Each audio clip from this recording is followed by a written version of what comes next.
大家好，我是丽姐，欢迎大家来听相亲故事，感谢大家的订阅。今天要跟大家分享的故事，可真是让我惊讶不已。985高材生放弃大城市工作，只为嫁来台湾养鸡，没想到背后原因竟是听起来是不是很不可思议？我当初也是一头雾水，但是听完整个故事后，我才明白，爱情的力量有时候比我们想象的要强大得多。小兰，安徽农村出生的姑娘，今年27岁，五官清秀，气质淡雅。她是村里唯一的大学生，从小父母双双外出打工，与年迈的爷爷一起生活。靠着自学和奖学金，她不仅考上了985重点大学，还顺利完成了本科学业。毕业后，她本来在上海一家知名企业工作，年薪20多万，前途一片光明。但就在去年，她却做出了一个让所有人都大跌眼镜的决定，辞掉工作，嫁到台湾，和丈夫一起养鸡。这是什么操作？985高材生变养鸡大户，这中间到底发生了什么事？我不但亲自走访了小兰在台湾的家，还和她聊了很多。今天我要把她的故事完完整整的告诉大家。我是在交友软件上认识阿德的。小兰笑着告诉我，眼里满是幸福的光芒。阿德，也就是她现在的丈夫，是台湾嘉义的一个养鸡场主人。起初，小兰只是把这段网恋当作生活的调剂，毕竟两岸交流虽然频繁，但真正走到一起的情侣并不多。她认为这段感情可能会像网络上的泡沫一样美丽但短暂。一开始，我甚至有点瞧不起她。小兰坦言，在大陆，我们总觉得台湾比较落后，尤其是听说她是养鸡的。我心想，天啊，难道是乡下的养鸡农民？但是聊了一段时间后，我发现我错了，错得离谱。原来阿德是台湾知名农业大学的畜牧系毕业生，他的养鸡场采用了最先进的智能化管理系统，年营业额破1000万新台币。他不仅是当地有名的青年农民代表，还经常受邀到学校分享创业经验。我第一次视讯的时候，看到他坐在一个超级整洁明亮的办公室里，背后还有一面墙的奖状和证书，我当时就愣住了。小兰说，后来他带我在线参观养鸡场，那环境比我们公司还要干净整洁，鸡舍全都是自动化控制，连喂食都是定时定量的，简直颠覆了我对养鸡场的认知。随着交流的深入，小兰发现阿德不仅事业有成，还非常有爱心。他在当地创办了一个免费为老人送鸡蛋的公益项目，每周都会亲自送鸡蛋到养老院，这些都让小兰刮目相看。有一次，我加班到很晚，随口抱怨了一句没吃晚餐。第二天，我居然收到了从台湾寄来的夜市小吃，虽然有些已经不新鲜了，但是那份心意让我好感动。小兰眼眶泛红地说，之后阿德特地请了1周假，飞到上海见小兰，两人一见如故，从南京路逛到外滩，从豫园逛到田子坊，短短1周的相处，让小兰彻底改变了对台湾的看法。阿德给我看了他家的照片，那是一栋独门独院的2层小洋房，还有一个大花园。在上海，我每个月用1半的工资租一个只有10几平方的房间，连厨房都是公用的。小兰叹了口气，而且她告诉我，在台湾，空气好，食物安全，医疗水平高，生活节奏也没有那么快，人与人之间的关系更加真诚。这些都是我在上海这样的大城市很难感受到的。然而，当小兰向父母提出想嫁到台湾的想法时，却遭到了强烈反对。我爸妈觉得我疯了，他们说好不容易从农村考出去，找个城市工作，过上了好日子，现在又要回去养鸡，你的大学是白读了吗？小兰模仿着父母气愤的语气。他们还担心台湾的生活水平比不上大陆，害怕我嫁过去会吃苦。为了消除父母的顾虑，阿德专门飞到安徽拜访了小兰的家人。他带去了台湾的特产，还用视频详细介绍了自己的家庭背景和事业。最让小兰父母感动的是，阿德居然用蹩脚的普通话和小兰爷爷聊了一整天，还帮忙干农活。我爷爷后来偷偷告诉我，这个台湾女婿不错，懂礼貌，肯吃苦，不嫌弃我们农村，比那些城里的小伙子强多了。小兰笑着说，就这样，我爷爷成了我最大的支持者。经过再三考虑，小兰做出了决定，辞职嫁到台湾。她的许多同事和朋友都不理解，觉得她放弃了在大城市的大好前程，但小兰却很坚定。我考虑的不仅仅是爱情，还有生活质量。小兰认真地说，在上海，我每天起早贪黑，挤地铁，加班，为的是什么？不就是为了将来有一个好的生活吗？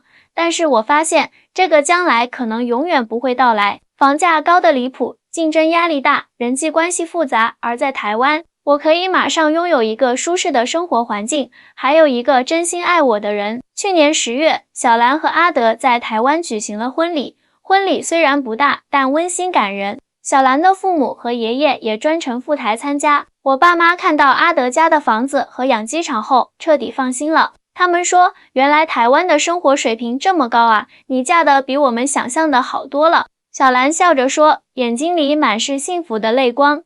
结婚后，小兰并没有闲着，凭借着自己的专业知识，她帮助阿德开发了养鸡场的网上销售平台，将新鲜鸡蛋直接卖给消费者，省去了中间环节，利润提高了不少。此外，他还负责处理养鸡场的财务和市场推广，把自己的商科专业知识充分发挥了出来。现在回想起来，我觉得我的选择一点都没错。小兰微笑着说，在台湾，我不仅找到了爱情，还找到了施展才华的舞台。最重要的是，我找到了内心的平静和幸福。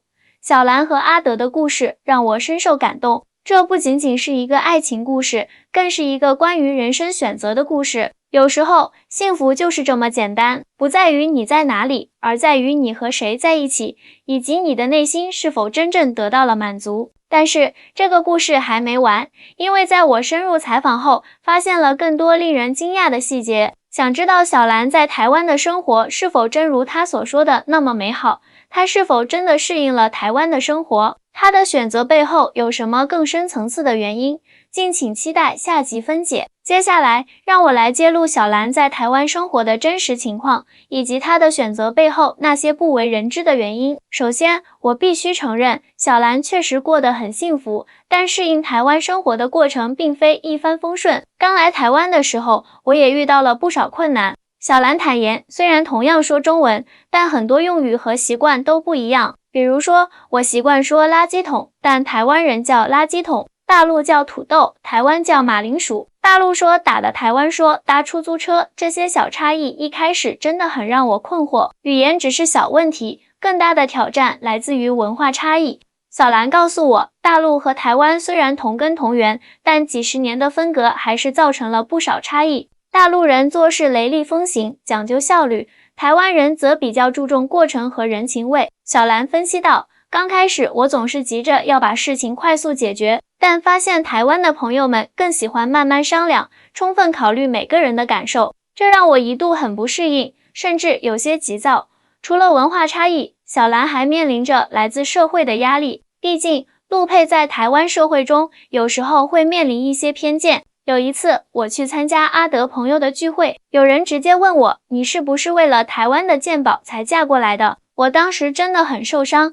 小兰叹了口气，还有人问我是不是大陆新娘，就好像我是通过某种交易嫁过来的一样。面对这些偏见，阿德一直坚定地站在小兰这一边，他会耐心地向朋友解释小兰的背景，展示她的学历证书，甚至带着大家参观小兰帮忙改进后的养鸡场，让所有人都看到了这位985高材生的真实实力。其实台湾人对大陆的认识很多还停留在10几20年前。小兰解释道，他们可能不知道现在的大陆发展的有多快，但同样的，我们大陆人对台湾的认识也有很多误解，比如以为台湾很落后，其实台湾在很多方面比大陆还要发达得多。小兰告诉我，在台湾，医疗保险制度非常完善，看病方便且便宜，食品安全标准极高，很少听说有食品安全问题，环境保护意识强，空气质量和水质都很好，社会氛围温和友善，人与人之间的关系更加纯粹。在上海工作的时候，我每天都活在巨大的压力下，房价高得吓人，竞争激烈，人情冷漠。就算月薪2万，也只能租住在远郊区的小房间，每天挤地铁通勤2小时。小兰回忆道，但在台湾，生活节奏慢多了，我和阿德住在自己的房子里，周围是绿树和鲜花，早上起来能听到鸟叫，呼吸到新鲜空气。这种生活质量在大城市是用钱都买不到的。当然，台湾也有它的问题，比如经济增长速度较慢，年轻人就业压力大，薪资水平多年没有明显提高等。但对小兰来说，这些都不是最重要的。我和阿德的养鸡场经营得很好，收入完全能够支撑我们舒适的生活。而且在台湾，钱不是衡量一切的标准，这里的人更注重生活质量和家庭幸福。小兰微笑着说。但是，小兰真正决定嫁到台湾的原因，还有一个更深层次的考量。她希望未来的孩子能够在一个更单纯、更健康的环境中成长。在大陆，教育竞争太激烈了，孩子从幼儿园开始就要学各种特长，上各种培训班，小学生的书包比他们人还重。我不希望我的孩子也经历这种内卷。小兰解释道，在台湾，教育更注重孩子的全面发展和快乐成长，这里的孩子有更多时间玩耍、探索、发展自己的兴趣爱好。这一点，在我采访其他在台陆配时也得到了印证。许多妈妈都表示，孩子的教育是他们选择留在台湾的重要原因之一。当然，我也有担心的地方。小兰坦言，比如我的孩子将来可能会面临身份认同的问题，毕竟他们的妈妈来自大陆，爸爸是台湾人。但我相信，随着两岸交流的不断深入，这种情况会越来越好。除了个人生活，小兰还发现自己在台湾找到了新的职业发展方向。利用自己的商科背景和大陆经验，他开始帮助台湾的农产品出口到大陆市场。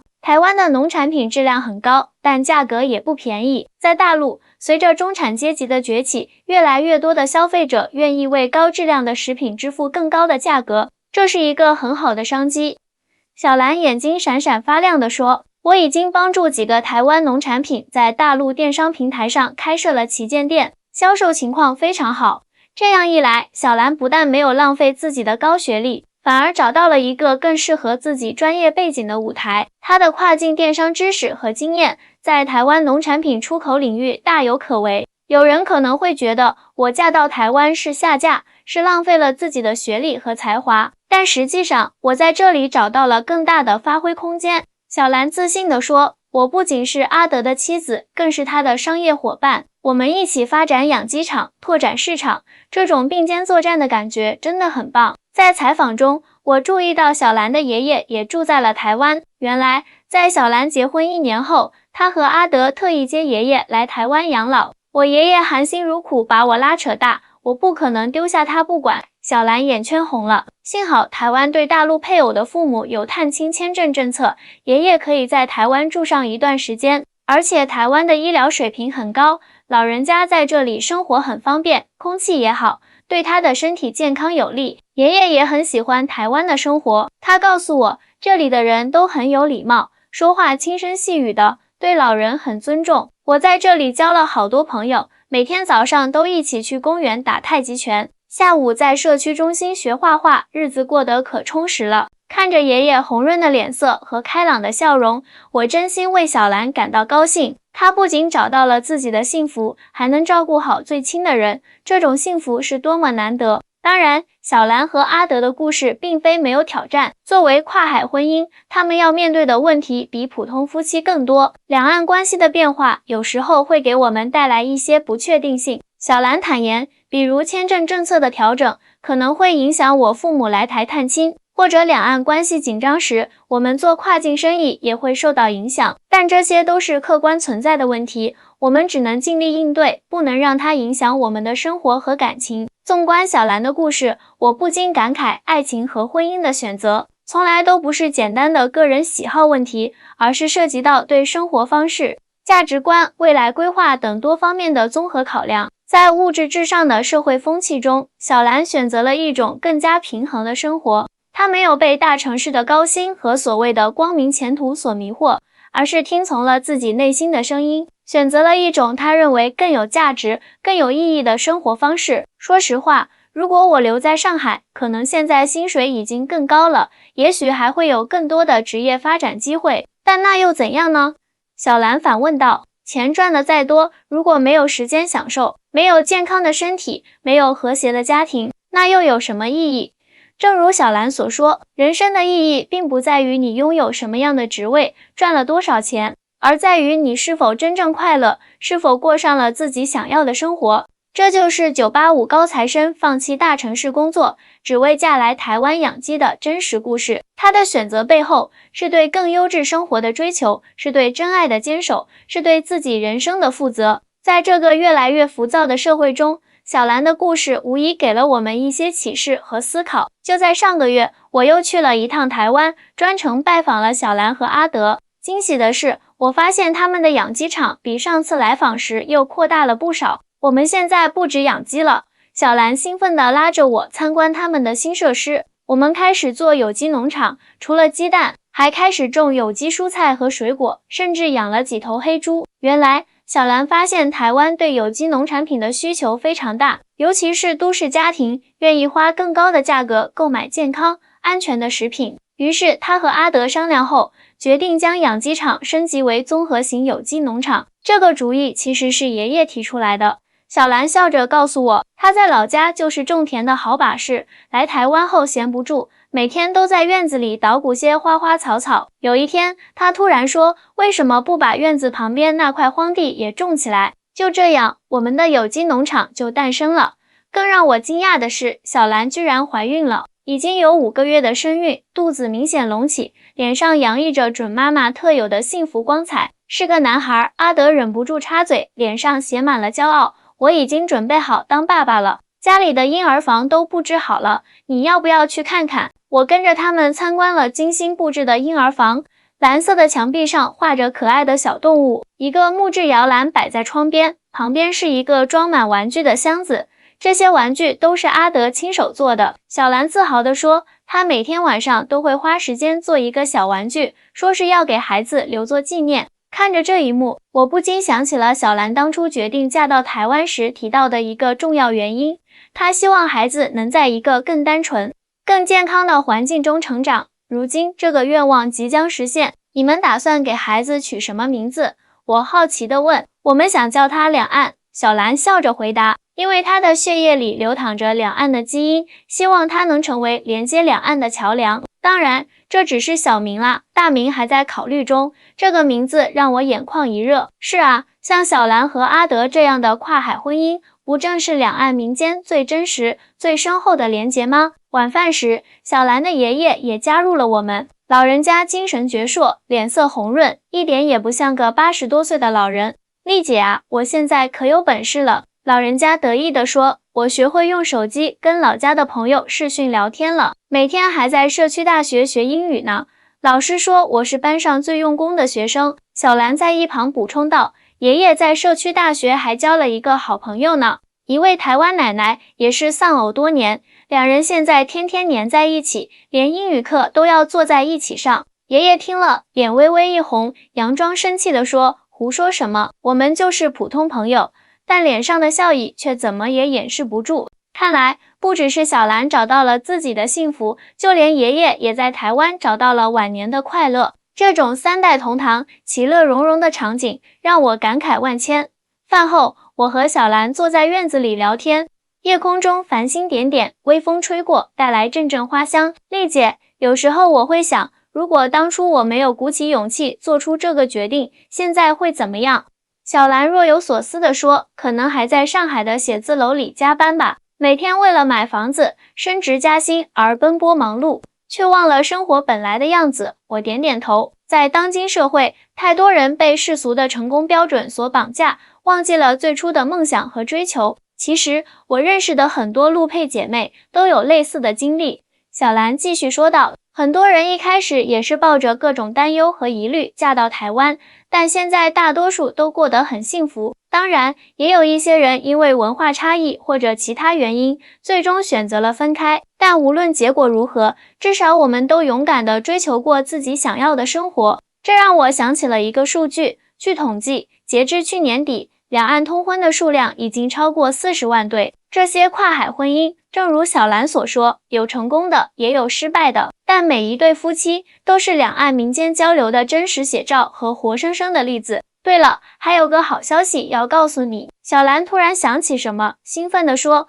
我们的跨境电商平台正式上线了。现在台湾的农产品可以直接卖到大陆，大陆的一些特色产品也可以卖到台湾。我们已经和安徽老家的一些茶农签约了，帮他们把茶叶卖到台湾。这样一来，不仅能帮助老家的农民增加收入，也能让台湾的消费者享受到优质的大陆茶叶。看着小兰谈起事业时闪闪发光的眼睛，我知道她不仅找到了爱情和家庭的幸福，还找到了实现自我价值的舞台。这种全方位的幸福，或许正是她当初决定放弃大城市工作，嫁到台湾的最大回报。说实话，一开始我确实有些不适应。小兰坦言，毕竟大陆和台湾的生活方式、价值观还是有差异的。但慢慢的，我发现这种差异其实也是一种财富，它让我有机会从不同的角度看问题，学习不同的思维方式。现在的我既理解大陆人的效率至上，也欣赏台湾人的温柔细腻，这种两岸思维反而成了我的优势。临别前，小兰送了我一大包他们农场的新鲜产品，还有一张她和阿德的新婚照。照片中，小兰穿着白色婚纱，阿德一身笔挺西装，两人站在鲜花盛开的农场前，笑得灿烂无比。丽姐，谢谢你当初鼓励我追随自己的心。小兰紧紧抱住我，如果没有你的支持，我可能就不会有今天的幸福了。我笑着摇摇头，傻丫头，幸福是你自己争取来的，我只是见证者而已。回程的飞机上，我望着窗外的云海，思绪万千。小兰的故事让我再次确信，幸福没有标准答案，关键是找到适合自己的那一条路，并且勇敢地走下去。而对于那些正在犹豫、徘徊的年轻人，或许小兰的经历能给他们一些启示，不要被世俗的眼光所束缚，不要被所谓的成功标准所限制。人生的道路有千万条，哪一条才是最适合你的，只有你自己才能决定。至于小兰，那个曾经在985高校读书，在上海大公司工作的高材生，如今已经找到了属于自己的幸福。他的选择或许不符合大多数人眼中的成功，但却是他自己生命中最美丽的风景。台湾的养鸡场，安徽的老家，两岸的血脉，小兰、阿德和即将出生的小宝宝，以及那个在台湾找到晚年幸福的老爷爷，这一切交织在一起，谱写了一曲动人的跨海之恋。各位听众，生活中有千万种可能，幸福也有千万种模样。希望小兰的故事能给你一些启发和勇气，去追寻属于你自己的那份幸福。我是丽姐，感谢大家收听今天的故事，我们下期再见。